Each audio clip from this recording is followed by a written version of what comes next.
तो आज हम बात करने वाले हैं कि जो डीटीएफ और सब्लिमेशन है, ज़्यादातर ऑपरेटर क्या गलती करते हैं या उनको क्या कारण होता है जो कभी अलाइनमेंट आउट हो गया या कभी पेपर रिजल्ट नहीं दे रहा। तो हम इस चीज़ के ऊपर बात करते हैं कि ऑपरेटर को क्या क्या पता होना चाहिए और डिजाइनर के लिए भी एक दो पॉइंट है कि उनको भी क्या पता होना चाहिए। तो दोस्तों, आप लोगों को जो चीज़ें पता होना चाहिए आज हम उसके ऊपर एक वीडियो लेके आए हैं। तो आइए आप लोगों को बताते हैं। सबसे पहला पॉइंट है वो ये है कि पेपर का जो है सेटिंग किस तरह से होना चाहिए, क्योंकि कई बार पेपर सेटिंग की वजह से ना अलाइनमेंट की दिक्कत आ जाती है जिसमें फिर बहुत ज़्यादा पंगा हो जाता है। तो आइए हम सीखते हैं पहले इसको। तो सबसे पहले रोल लगाते समय आपको ध्यान रखना है, यहाँ पे एक सही जगह पे लाके मार्कर से निशान लगाना है। आप जब भी आप रोल बदलोगे ये वाला हिस्सा जो है यही फिक्स हो जाएगा हमेशा के लिए, इसको आपको छेड़ना नहीं है।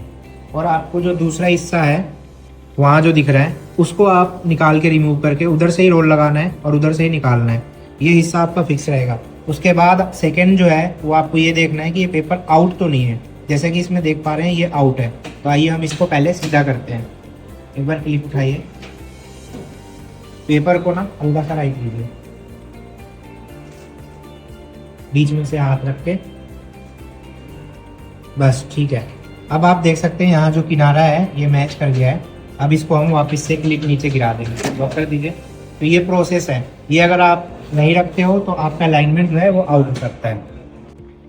अब हम बात करेंगे कि हेड एरिया को जो है क्लीन कैसे रखना है। कई बार नोजल इशू आता है, कई बार ब्लरिंग इशू आता है। वो इसलिए होता है कि नीचे में कोई डस्ट लग गया या नीचे में कोई कचरा सा आ गया तो हो जाता है। तो आइए हम बात करते हैं। थोड़ा कैमरा क्लोज कीजिए, आपको मैं थोड़ा लाइट दे देता हूँ।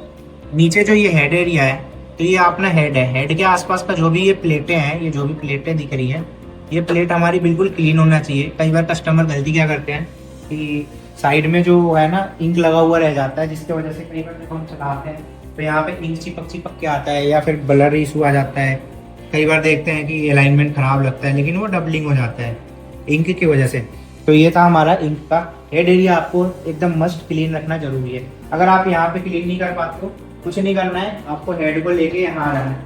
यहाँ पे सबके मशीन में स्पेस होता है, यहाँ पे लेके आना है, हाथ पे रखना है टिश्यू। टिश्यू से हल्के हाथों से आप साफ कर सकते हो। हेड का छोड़ के बाकी के एरिया पे आपको प्रेशर देना है, हेड पे प्रेशर नहीं देना है। हेड पे बिल्कुल प्यार से तरीके से CS लगा के आपको क्लीन कर लेना है। तो अब हम आ जाते हैं डीटीएफ पे। ये है एक व्हाइट इंक मोटर चेंज। ये मोटर जो है ये चेंज करने का प्रोसेस आपको ऑपरेटर होने के नाते आना चाहिए। मैं आपको बताता हूँ। इसमें बस ये 4 नट खोलने हैं, इसको निकाल लेना है बाहर। अगर नया हम कोई भी लाते हैं, यहाँ पे एक क्लिप होता है, इस क्लिप को हम रिमूव कर देंगे। रिमूव करने के बाद नया मोटर लगाएंगे। पहले क्लिप लगाने हैं आपको, मोटर को बाहर ही रखना है, चेक करना है मोटर में सर्कुलेशन हो रहा है कि नहीं। अगर मोटर काम करता है तो यहाँ लगा के 4 नटे कस दो, बस आपका मोटर जो है वो चेंज हो जाएगा। तो ये आपको आना चाहिए ऑपरेटर होने के नाते। तो आइए अब हम बात करते हैं डीटीएम में पाउडर फिल्टरिंग क्या होता है। पाउडर फिल्टरिंग कुछ इस तरह से होता है कि जो हम रीयूज पाउडर करते हैं यूज, तो आप देख सकते हो किस तरह से इसमें डस्ट है।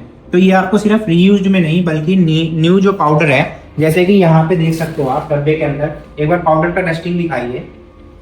आप जैसे कि देख सकते हो ये रीयूज पाउडर है इसलिए डस्ट है इतना ज्यादा, लेकिन हमारा जो नया पाउडर होता है ना उसके अंदर भी थोड़ा सा पपड़ी जैसा कुछ निकलता है। तो उसको हमें कोई भी पाउडर यूज करना है, नया हो या तो पुराना हो, आपको फिल्टर करना ही करना है, उसके बाद यूज करना है। क्योंकि इसकी वजह से कई बार ना डीटीएफ में जो डस्ट चिपकता है, फिर प्रिंट निकलता है, उसके अंदर मार्क्स आते हैं, तो वो खराब हो जाता है। अपना पल्ला या पीस जो भी कह लो वो खराब हो जाता है। इसलिए आपको हमेशा पाउडर फिल्टर करके ही डालना है। तो अब हम बात करते हैं इसका जो पूरा का पूरा हीटिंग प्रोसेस है, जिसको हम क्यूरिंग प्रोसेस बोलते हैं, उसके बारे में। इसमें क्यूरिंग में क्या होता है कि आपको ये जो प्लेट है इसको प्री हीटिंग बोलते हैं। 35 से 40 डिग्री टेम्परेचर रखिए या 30 से 35 रखिए, अपने अकॉर्डिंग आप रख सकते हैं। इससे क्या होता है कि आपका जो पेपर का मॉइस्चर है वो खत्म हो जाता है, जिसकी वजह से जो साइड में कई बार देखते हैं कि हम उधर जाते हैं तो पाउडर लग जाता है, और एक्स्ट्रा एरिया में मतलब पाउडर जो लग जाता है वो फिर पल्ले खराब हो जाते हैं जब हम उसको ट्रांसफर करते हैं। तो पाउडर, एक्स्ट्रा पाउडर से बचाने के लिए आप इसको प्री हीटिंग को यूज करिए। उसके बाद अपना पाउडर लगने के बाद का प्रोसेस ये है कि यहाँ पे जब हम आते हैं तो 100 या 120 डिग्री टेम्परेचर चाहिए होता है। अपने अकॉर्डिंग आप रख सकते हो, डिजाइन के अकॉर्डिंग। जितना स्मॉल डिजाइन है उतना आप जो है टेम्परेचर को बढ़ा सकते हो धीरे धीरे। जबकि आपका जो स्मॉल डिजाइन होगा तो आपको, तो ये आपको हीट ऐसे पहचानना है कि हीट प्रॉपर हुआ है या नहीं। तो उसके लिए हम इसको ना नॉर्मली ऐसे हाथ लगा के देखेंगे।